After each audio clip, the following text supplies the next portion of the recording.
Xin chào các bạn, chào mừng các bạn đến với kênh Nagi Kiếm Hiệp và Huyền Sử. Đây là một video trong chủ đề huyền sử Việt Nam. Như các bạn đã biết về truyền thuyết Sơn Tinh Thủy Tinh, ngay từ thời còn đi học, lúc học về trọng lực của Newton, tôi cũng được thầy dạy vật lý nói về lực ép. Thầy nói là lực ép đã được ứng dụng từ thời xa xưa, ví dụ như thời vua Hùng thứ 18, ngài đã ép thủy tinh để gả mỹ nương cho Sơn Tinh. Sau này lớn lên, tôi lại thấy nhiều người đồng ý quan điểm này. Mọi người cho rằng thủy tinh sống dưới nước mà vua Hùng lại yêu cầu toàn đặc sản trên núi thì làm sao anh thủy kiếm ra được, thua cuộc là lẽ tất nhiên. Tuy nhiên, có thật là vua Hùng ép thủy tinh hay không? Chúng ta hãy tìm hiểu qua video dưới đây nhé. Sơ lược về thời Hùng Vương. Xưa kia, khi thời đại của truyền thuyết và những câu chuyện nửa thực nửa mơ còn thịnh hành, nước ta có một đại gia đình mà tổ tiên con rồng cháu tiên. Chuyện kể rằng, cháu ba đời của Viêm Đế, họ Thần Nông, không phải Viêm Đế Tiêu Viêm đâu nhé, là Đế Minh. Một ngày đẹp trời nổi hứng đi tuần phương Nam, gặp cảnh sắc hữu tình, ông bén duyên cùng nàng Vũ Tiên xinh đẹp và sinh ra Lộc Tục. Vị thánh nhân thông minh vô đối, Đế Minh yêu Lộc Tục lắm, muốn chuyển ngôi, nhưng anh chàng nhất quyết không chịu vì sợ, làm phật lòng anh trai, thế là Lộc Tục chỉ đành lui về vườn làm vua phương Nam với danh hiệu Kinh Dương Vương, cai trị nước Xích Quỷ. Sau này, Kinh Dương Vương kết hôn với nàng thần Long Long Nữ, con gái của Long Vương, cặp đôi trai tài gái sắc ấy sinh ra Lạc Long Quân. Khi cha già Kinh Dương Vương đi đâu mất hút không rõ, Lạc Long Quân nối nghiệp làm vua và chinh phục cả trên cạn lẫn dưới nước. Chuyện sẽ không có gì đặc biệt nếu không có một ngày Đế Lai, vị vua phương Bắc trong quá trình phượt thủ xuống nước Xích Quỷ, mang theo con gái cưng Âu Cơ. Khi cha cô gái ngao du tiếp, nàng bị kẹt lại ở đây, và rồi, soái ca Lạc Long Quân xuất hiện, dùng vẻ đẹp trai xuất thần và tài biến hóa khiến Âu Cơ đổ gục ngay tức khắc. Hai người nên duyên, sống hạnh phúc và sinh ra, bọc trăm trứng, bọc trứng nở ra trăm người con trai, ai cũng mạnh mẽ và tài giỏi. Nhưng hạnh phúc ngắn chẳng tài gang, Âu Cơ nhớ nhà, còn Lạc Long Quân thì không thể bỏ cái thủy phủ của mình. Cuối cùng, cả hai quyết định ly hôn trong hòa bình.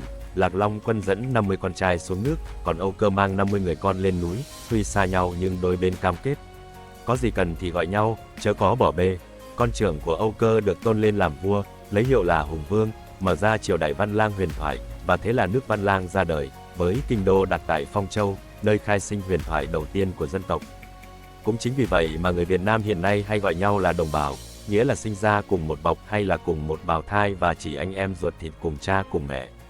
Câu chuyện về Hùng Vương thứ 18, thời Hùng Vương, ngoài việc là giai đoạn lịch sử huyền thoại của dân tộc, còn là thời điểm đặt tên cực chất. Nếu nhà Thanh gọi công chúa là Cách Cách và hoàng tử là A Ca, thì ở nước Văn Lang, hoàng tử được gọi là Quan Lang, còn công chúa được yêu ái với danh xưng Thanh Tao Mỹ Nương. Và xin lưu ý, Mỹ Châu không phải công chúa thời Hùng Vương mà là con gái của An Dương Vương sau này. Nhầm lẫn là chuyện dễ xảy ra, nhưng lịch sử là phải chính xác, các bạn nhé. Đến đời Hùng Vương thứ 18, vua không có con trai nối dõi, chỉ sinh được hai nàng Mỹ Nương, Tiên Dung và Ngọc Hoa.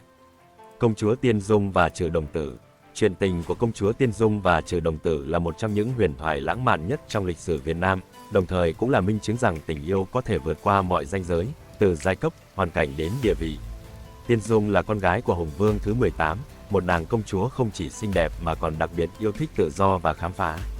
Nàng không hứng thú với những lễ nghi rườm rà trong cung điện mà lại thích cưỡi thuyền, ngao du khắp nơi, tận hưởng cảnh đẹp thiên nhiên và giao lưu với dân chúng. Ở một làng quê ven sông Hồng, có một chàng trai nghèo tên là Trừ Đồng Tử, sống cùng cha trong cảnh nghèo khó đến mức chỉ có đúng một chiếc khố để mặc chung. Khi cha qua đời, Trừ Đồng Tử nhường chiếc khố duy nhất cho cha để lo mai táng. Còn mình phải chịu cảnh không mảnh vải che thân, sống lầm lũi bên bờ sông bằng nghề mò cua bắt ốc. Một ngày nọ, Tiên Dung đang đi thuyền dọc sông Hồng thì cảm thấy phong cảnh hữu tình quá, bèn quyết định dừng lại nghỉ ngơi. Nàng sai người căng màn tắm ngay trên bờ sông mà không hề biết rằng gần đó, Trừ Đồng Tử đang trốn dưới lớp cát vì không có quần áo. Khi dòng nước tràn qua chỗ cát, chàng trai nghèo bị lộ và hoảng hốt bỏ ra trong cảnh không còn gì để mất.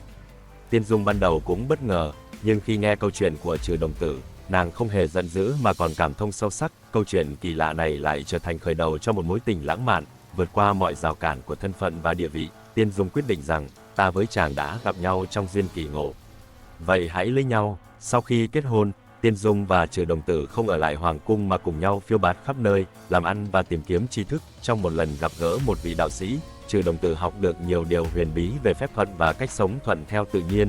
Từ đó, hai vợ chồng không chỉ sống hạnh phúc mà còn trở thành người truyền bá đạo lý và giúp đỡ dân lành. Theo truyền thuyết thì Tiên Dung và Trừ Đồng Tử có một vị trí trong tứ bất tử của người Việt. Ngọc Hoa công chúa và câu chuyện đầy sóng gió của Sơn Tinh với Thủy Tinh. Công chúa Ngọc Hoa, nàng chính là ngôi sao sáng trong câu chuyện tình đầy sóng gió của Sơn Tinh với Thủy Tinh.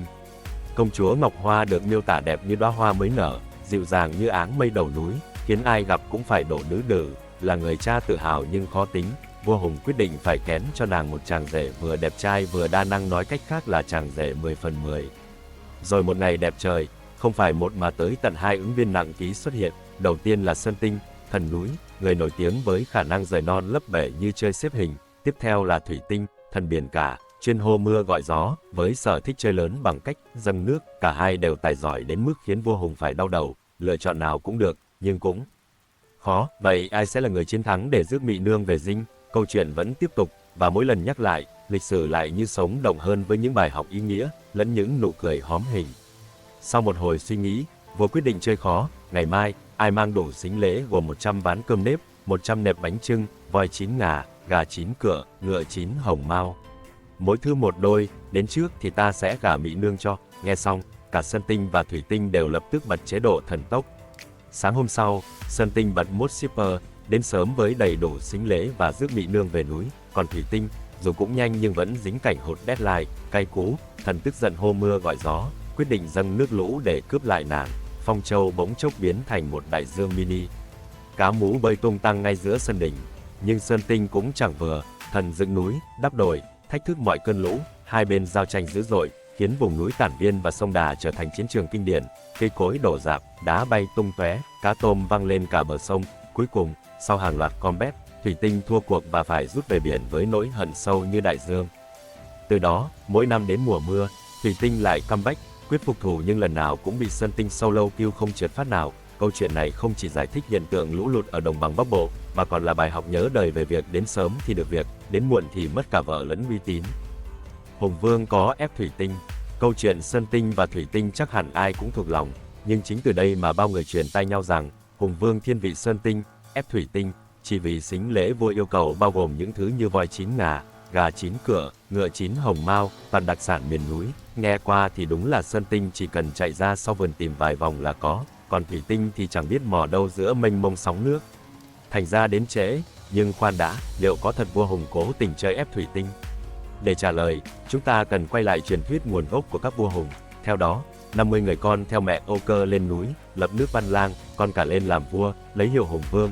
Điều này chứng tỏ vua Hùng là người miền núi, cả đời sống ở vùng cao. Giờ đặt câu hỏi, một người miền núi như vua Hùng thì lấy đâu ra hiểu biết về các sản vật biển, bảo ngài yêu cầu ngọc trai, san hô hay hải sâm trong sính lễ thì đúng là khó hơn leo đèo. Ngài chỉ liệt kê những thứ quen thuộc với mình, toàn đặc sản vùng núi, và đó là điều hoàn toàn hợp lý. Giống như bạn bắt một người sống cả đời ở Tây Bắc hay Đà Lạt đi phân biệt cá ngừ, cá thu, cá mập vậy. Nếu vua Hùng thiên vị Sơn Tinh thì chắc gì ngài đã cố ý, đơn giản là ngài quen thuộc với mấy món miền núi hơn. Vậy nên, nếu nói vua Hùng ép Thủy Tinh thì có phần hơi oan. Thất bại của Thủy Tinh thực ra đã được báo trước, bởi lẽ chàng đang chơi trên sân khách, đấu một trận mà đối thủ là tay to bản địa, thua thì cũng đành chịu thôi. Kết luận, nếu có trách, chỉ nên trách Thủy Tinh đã không mang sính lễ kịp giờ, mà kịp giờ hay không, chuyện đó chắc không liên quan lắm đến vua Hùng đâu. Sơn Tinh và Thủy Tinh, bài học chiến lược từ thời đại truyền thuyết.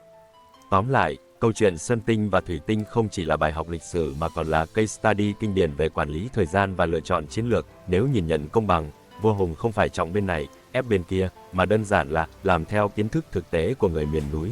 Thất bại của Thủy Tinh, nói trắng ra, không chỉ nằm ở chuyện lệch sân chơi mà còn vì chàng không chịu đầu tư vào logistics và nghiên cứu thị trường. Tuy nhiên, điều đáng nhớ nhất từ câu chuyện không phải là ai thắng, ai thua, mà là tinh thần kiên trì của cả hai thần. Một người mỗi năm dâng lũ như thể muốn nhắc nhở cả thế gian rằng mình chưa từ bỏ, một người vẫn bền bỉ đắp đồi, dựng núi để bảo vệ hạnh phúc.